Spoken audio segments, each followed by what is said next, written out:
Hello and welcome to this tutorial. Today I would like to show you how to play Blood Rush, a solo PvP game with a horror theme playable with only 14 cards and 2 dice. In this game, you control a group of monsters that have to capture a number of victims before the Inquisition arrives. Let's start by looking at the components. These are the location cards. The locations are the places where you have to fight encounters against the villagers in order to capture victims. Locations may have a number of shield icons on them. The more shield icons a location has, the more difficult it will be for you to succeed in an encounter at that location. Locations may have 0, 1, or 2 shield icons. This is the lair card. While it is considered a location, it's a bit different from the town locations, and allows you to manipulate luck in your favor. However, you can never capture victims in this location. These are the villagers, the guardians of the town. As you can see, they also have a number of shields, as well as different abilities. These are the monsters, the only cards in the game that are double-sided. If you ever want to use a monster's ability, you have to flip it to its weakened side. To set up the game, place the lair location in front of you, and then place the 4 town locations under it, in ascending order, from 1 to 4. Then, take the Inquisition die and place it, showing the number 1, on the first space of the victim tracker. Afterwards, place the event die next to the lair. Finally, shuffle the villager cards and place them face down.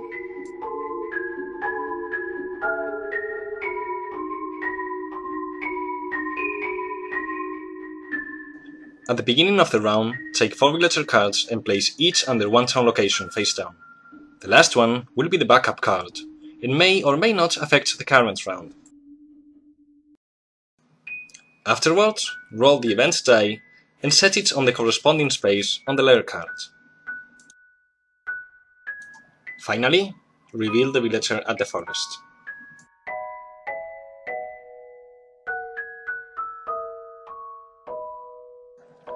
It is now time to assign your monsters. You may assign them to any location, including the lair, and you may assign as many as you wish to the same location. For this example, we will assign the Familia to the lair.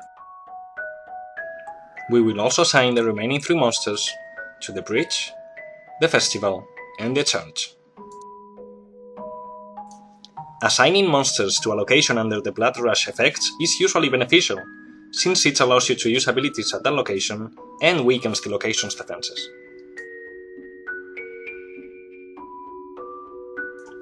It is now time to resolve the locations, starting with the lair. Since there are more bad icons than shield icons on the lair, 2 against 0, I win the encounter. I'm not allowed to capture victims in the lair, but I am allowed to change the event die to any side of my choice. Afterwards, I use the Familia's ability and move it to an unresolved location. Note that monsters have to weaken to use their abilities, and that weakened monsters can't use abilities. Let's resolve the forest location now, where the priest is located. Since there are 3 shield icons to my 0 bad icons, I lose the encounter and the priest's ability activates. I'm forced to weaken one of my monsters. In this case, I choose the vampire. It's time to resolve the bridge. I could use the witch's ability before, since the location is under the Blood Rush effect, but I choose not to, so I simply reveal the card. The other advantage of me manipulating the event die is that the 1 shield icon on the location is not counted, so this encounter ends in a tie. I don't capture any victims, but the Maiden's ability doesn't activate either. Then, because the location is under the Blood Rush effect, I can use the ability of the Witch to exchange 2 villagers. I do so because I don't want to risk losing the next encounter. This will allow me to avoid any problems when resolving the next location.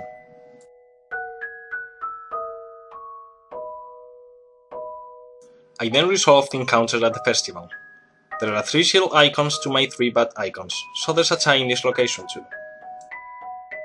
Let's go for the last location, the church. With the amount of bad icons I have, I'm almost guaranteed to win. Between the vampire and the familiar, there are 6 bad icons to the 3 shield icons of the opposing side, so that gets me 1 victim. To mark this, I slide the Inquisition die 1 space to the right. Then, since I found encounter, I can use the special ability of the chart and restore one of the characters that are assigned there. I choose the familiar. To conclude the round, I raise the Inquisition die by 1.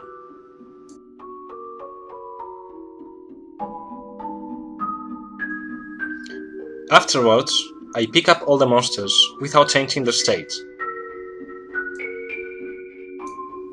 Finally, I retrieve all the villager cards, including the backup card, and get ready for the next round.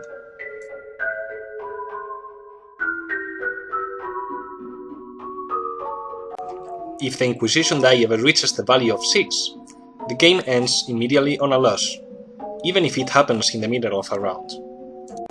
However, if the Inquisition die is ever on the space marked with a 7 of the victim tracker at the end of the resolution phase, the player wins the game. You know now everything you need to know about Blood Rush. Thanks for watching!